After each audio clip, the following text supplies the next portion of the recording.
particular, such as, for example, the definitive break with ECOWAS, and also the adoption of their own symbols, like the common flag? In this context, how would you describe Burkina Faso before and after?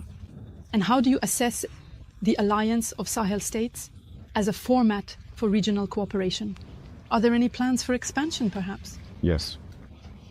To understand the AES today, you just have to look at the African youth. I think that African youth are hopeful that this is a model of unity. And for us, the leaders of the AES, it puts pressure on us. And we have to succeed, because Africa now needs to unite. We were in an organization that was supposed to be one of solidarity, cooperation, mutual assistance, and all that. But you can't be in an organization where you call each other brothers, and then at some point they cut off the electricity so that patients die in hospitals. The economy comes to a halt, and banks are closed, so you can't access anything. Transfers you need to buy basic necessities, medicine, and so on, these were blocked for some Sahelian peoples. They even formed an army to come and fight against Sahelian peoples. While terrorism has been raging for decades, they have been incapable of sending a single soldier to help fight. These are not brothers. We shouldn't fool ourselves. And it's not the people, it's the leaders. Otherwise, when you look at the people, even in these ECOWAS countries and all, the people support and understand the momentum of the AES. So that reassures us and encourages us to organize ourselves, to be a model, so that in the future it can expand. But in order to expand, we need to establish strong foundations. And that's exactly what we are doing right now. So that's more or less what led us to withdraw and to organize ourselves in order to relaunch. Mr. President, for many people in Africa, you are more than just the president of a country. You are seen as the embodiment of a renewed Pan-Africanism. Why does Africa today, in particular, need, if I may say so, a new Thomas Sankara? How does it feel to take on all this responsibility at only 37 years old? Age doesn't matter, but I can say it's a lot of pressure. It's pressure. You shouldn't let it turn into delusions of grandeur. It's pressure. For me, it's a message that the youth are sending me, and that puts even more pressure on me. If I used to manage to sleep 2 hours, now I've cut my sleep down to just 1 hour. And if you shouldn't sleep anymore. Because they must have seen something surely that we're doing. Something that, in their view, could help Africa get out of this situation. For us, it encourages us, it remotivates us to keep fighting. That's why I say it's pressure. It's a very heavy responsibility. And I can promise that all we can do is not to betray, to keep following our path of Pan-African struggle. We hope that it will inspire all African youth, and that the Pan-Africanism we long for so much can become a reality.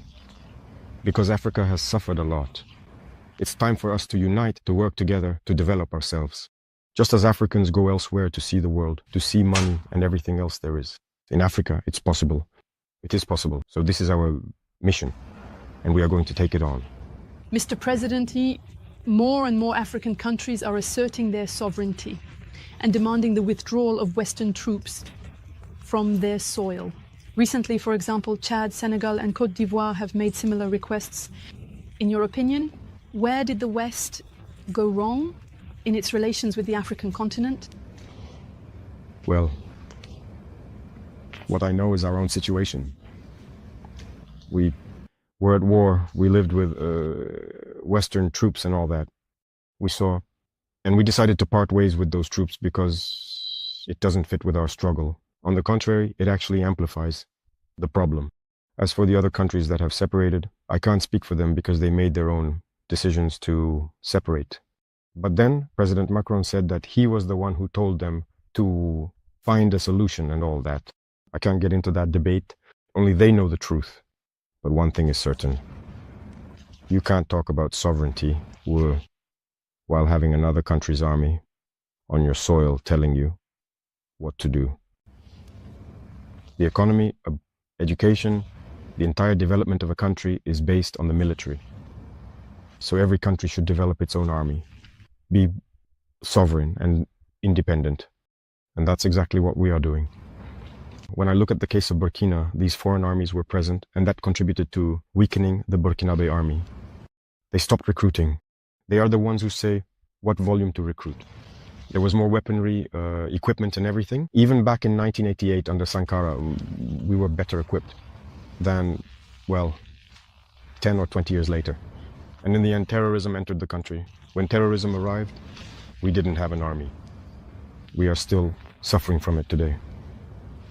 It's in the midst of war that we are now building an army. So it's normal that it takes a bit of time. We are suffering, but we have to build an army. And when we come out of this war, we must come out stronger. That's what I'm saying.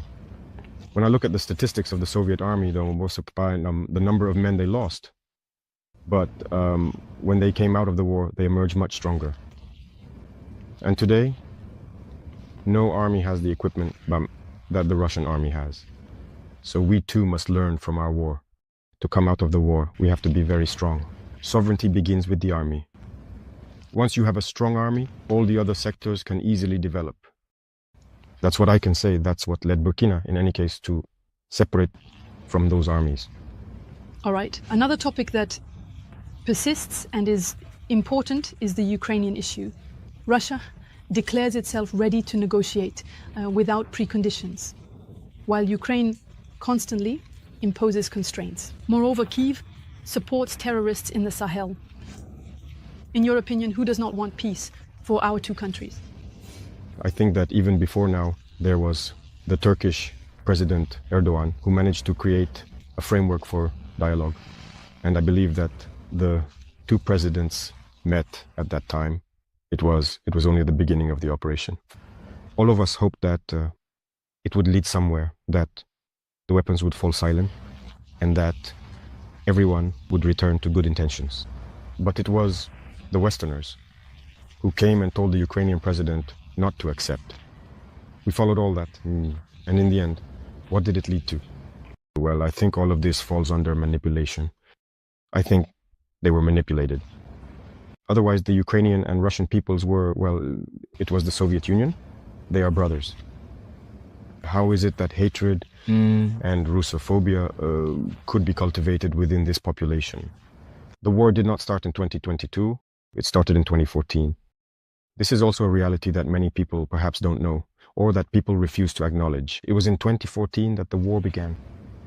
And today, people are surprised to see that others might be shifting the blame onto Russia and all that. When Russian-speaking civilians were being bombed in 2014, who was speaking out? There are images that still exist. People were locked inside houses and burned. There are images that are there, but action should have been taken all that time. They were manipulated. And today, the reality is plain to see. You see, all the aid that was given, it wasn't really aid. They were told to hand over their minerals. In reality, Ukraine no longer belongs to the Ukrainians. They were manipulated, and now they are the losers. All sectors will be managed by those who led them into this war. The hope was to weaken Russia, but Russia is coming out of this war even stronger. So I think they need to understand this and come back to their senses in order to negotiate and achieve peace. Because they have declared that they support the terrorists. You all followed that. And we can also see on the ground that they are indeed supporting the terrorists. This is not a good war. I think they are completely mistaken. They need to come back to their senses. In any case, they can support them, but we will fight them and we will win. So, if they still haven't understood by now that this whole maneuver was meant to bring them down and seize their critical minerals, they can keep waging war. So that's what I can say about the situation. Every people must understand that they need to avoid being manipulated and getting into a very complicated situation. That's more or less what I can say. Thank you very much for that answer. Mr. President, what do you think of the Sputnik news agency and its role in the African media landscape? What makes its content appealing to African audiences? And in your opinion, what is the main difference with mainstream media? The press is very important. communication